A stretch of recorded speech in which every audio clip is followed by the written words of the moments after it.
Bien, nuevamente buenos días. Vamos a estudiar ahora la lección de la parte del día lunes 14 de mayo de la iglesia Esmirna y Pérgamo. Recordemos que estamos estudiando la parte, ya la lección número 12, que se titula La iglesia militante. Nos estamos estudiando las iglesias de el Apocalipsis. Bien, vamos a iniciar con una oración. Oremos. Querido Padre, gracias te damos porque tú nos has guiado al estudio de tu palabra, Señor. Y así como nos has guiado a estudiar tu palabra, te pedimos que nos guíes en el estudio de ella. Sé con cada uno, Señor, de nosotros. En el nombre de Jesús te lo pedimos. Amén. Esmirna y Pérgamo son otras dos de las iglesias que se mencionan en Apocalipsis. Jesús se presenta a la iglesia de Esmirna como el primero y el último, el que murió y volvió a vivir. Eso lo estudiamos en Apocalipsis 2:8 y dice así: escribe el ángel de la iglesia en Esmirna, el primero y el postrero, el que estuvo muerto y vivió, dice esto. En el versículo de Apocalipsis 1, 17 y 18 dice de la siguiente manera: cuando lo vi, caí a sus pies como muerto, y él puso su diestra sobre mí, diciéndome: no temas, yo soy el primero y el último. El que vive, estuve muerto, pero vivo por los siglos de los siglos. Amén. Y tengo las llaves de la muerte y del Hades. Ahí vemos versículos similares, en donde Jesús se le presenta en su primera visión a Juan, en donde Juan cuando lo vio dice que cayó como muertos a sus pies, pero Jesús le dijo: no temas, yo soy el primero y el último, el que vive y estuve muerto, mas ahora vivo por los siglos de los siglos. Y eso mismo se le vuelve a repetir al apóstol Juan al obtener las visiones de las iglesias. Para la iglesia de Pérgamo, Jesús es el que tiene la espada aguda de dos filos entre sus diestras. ¿Qué significa tiene para cada una de estas iglesias la forma en que se describe a Jesús? Durante el estudio del libro de Apocalipsis, lo que se hace es una revelación sobre Jesús. No es un libro que esté ajeno a nuestra comprensión. El libro de Apocalipsis es un libro abierto, es un libro que nosotros lo podemos entender. Solamente como está en símbolos, tenemos que saber por medio a la misma Biblia qué significa cada símbolo. Y si cada uno encuentra el significado de los símbolos, va a poder entender perfectamente el libro de Apocalipsis. Vamos a leer en Apocalipsis 2:8 al 17. Escribe el ángel de la iglesia en Esmirna, el primero y el postrero, el que estuvo muerto y vivió, dice esto: yo conozco tus obras, tu tribulación, tu pobreza, aunque eres rico, y la blasfemia de los que dicen ser judíos y no lo son, sino que son sinagoga de Satanás. No temas lo que has de padecer. El diablo echará a algunos de vosotros en la cárcel para que sean probados, y tendréis tribulación por 10 días. Sé fiel hasta la muerte, dice Jesús, y yo te daré la corona de la vida. El que tiene oído, oiga lo que el Espíritu dice a las iglesias. El vencedor no sufrirá daño de la segunda muerte. Eso es lo que dice sobre la iglesia Esmirna. Vamos ahora a estudiar sobre la iglesia de Pérgamo. Escribe el ángel de la iglesia en Pérgamo, el que tiene la espada aguda de dos filos, dice esto: Yo conozco tus obras y dónde habitas, donde está el trono de Satanás. Pero retienes mi nombre y no has negado mi fe, ni aun en los días en que Antipas, mi testigo fiel, fue muerto entre vosotros donde habita Satanás.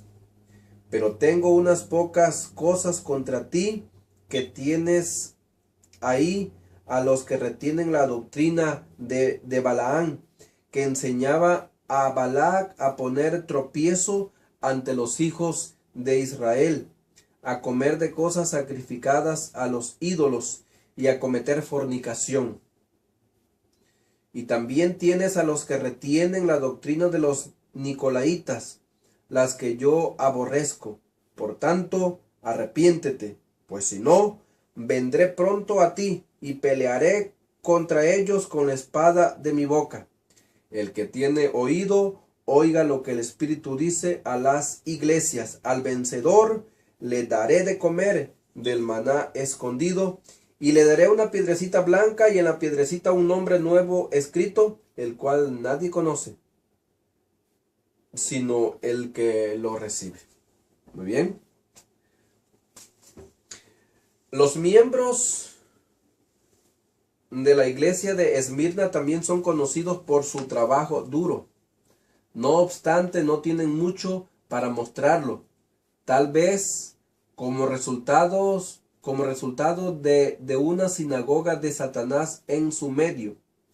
En forma similar, los miembros de Pérgamo parecen estar aferrados a su fe, aun cuando el trono de Satanás está entre ellos. De este modo, la realidad del gran conflicto está también allí.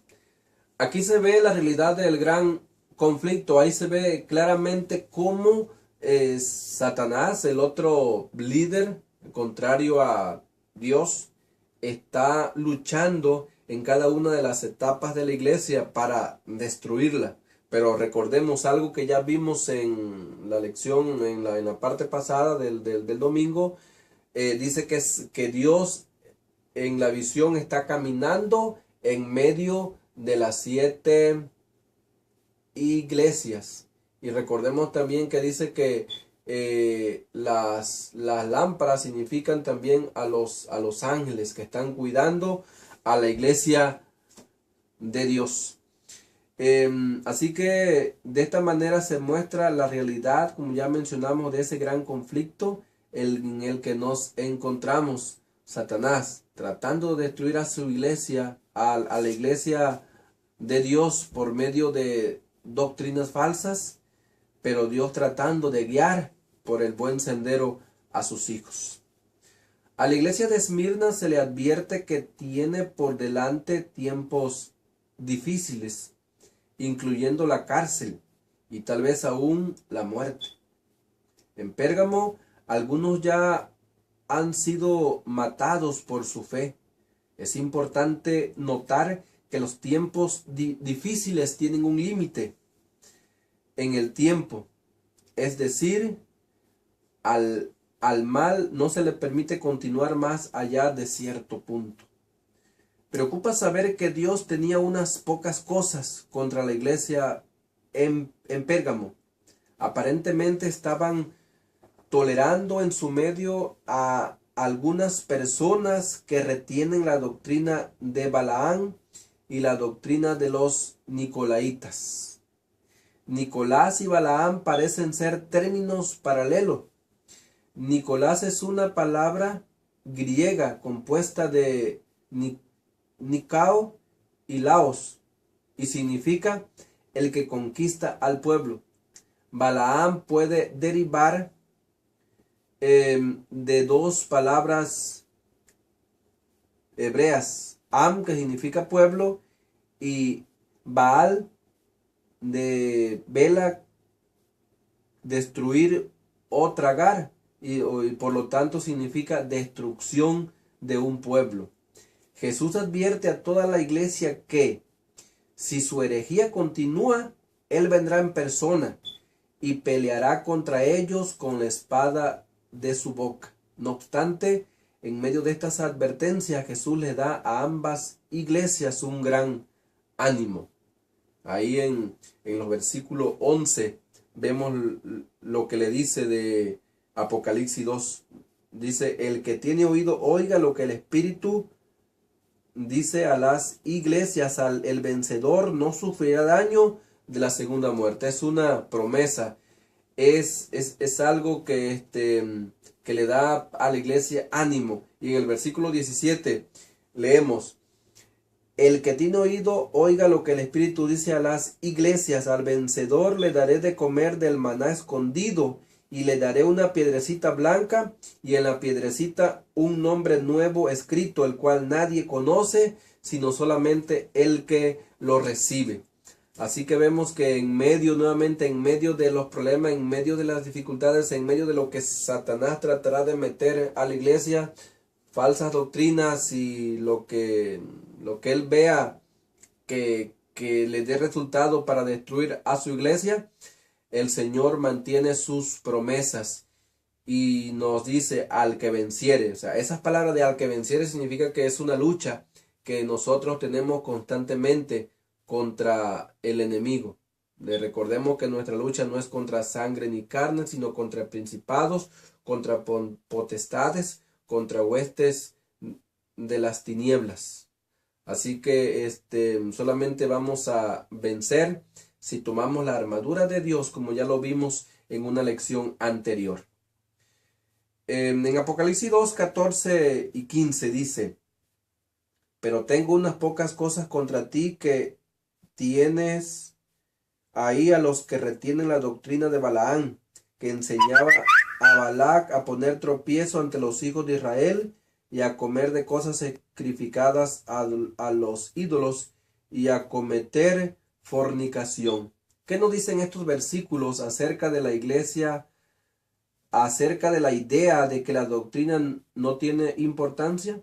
¿Por qué son importantes y de qué modo?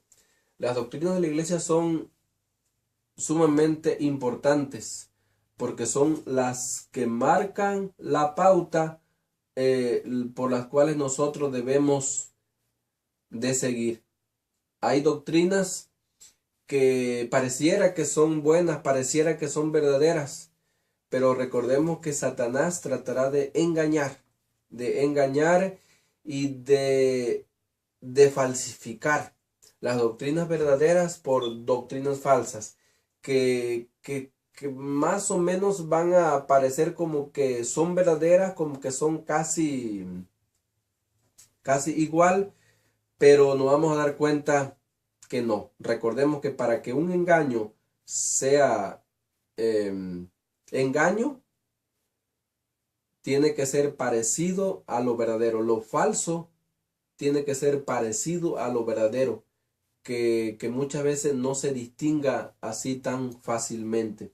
Por lo tanto, es muy importante estudiar la Santa Biblia para saber cuál es la verdadera doctrina que Dios aprueba. Así que de esta forma vemos que las doctrinas son muy importantes.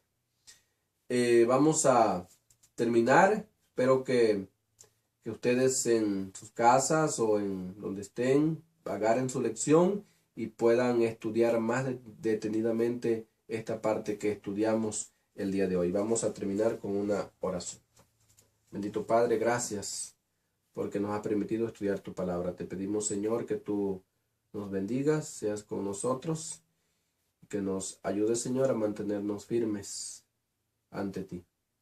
Gracias, en el nombre de Jesús te lo pedimos. Amén.